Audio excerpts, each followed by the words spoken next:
ခေါင်းလျှော်ပြီးရဲ့နောက်ရက်ဒီမှာဆိုရင်ဥယျာဉ်ပြားကရားလာတယ်ပေါ့နော်ယူတို့ရောအဲ့လိုမျိုးဖြစ်တယ်လားတကယ်တော့ဒီလိုမျိုးခေါင်းလျှော်ပြီးရဲ့နောက်ရက်မှာဥယျာဉ်ပြားကရားလာတယ်ဆိုတာကကျတော့အများစုဖြစ်တာကဒီအချက်နှစ်ချက်ဆောင်ပဲဖြစ်ပါတယ်အဲ့ဒီအချက်နှစ်ချက်ကတော့ဒီရှမ်ပူတွေပေါင်းစည်းတွေသုံးပြီးတဲ့အခါမှာရေးပြောင်းအောင်မဆေးချတဲ့အခါမှာ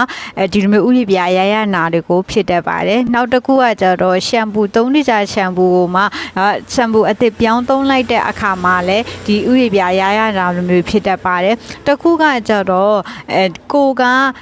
စပင်ရဲ့ပေါ့နော်ဒီပြဿနာပေါ်မူတည်ပြီးတော့ခေါင်းချွေကိုတုံးပြရမယ်ပေါ့နော်ကိုကစပင်ကတောင်းတောင်းကြီးဖြစ်တယ်ဆိုရင်စမှုဖြစ်စေတဲ့ပေါ့နော်စပင်ကိုပြော့စေရဲ့ရှမ်ပူလေးကိုရွေးသုံးပေးကိုရဲ့ဒီဥယျာဉ်ပြားကဘောက်ထနေရဆိုရင်ဘောက်ကိုတက်တာစေပေါ့နော်ရှမ်ပူကိုရွေးသုံးပြရမှာဖြစ်ပါတယ်မြတ်ဆိုရင်စပင်ကပေါ့နော်အုံတော့ထူတဲ့စပင်က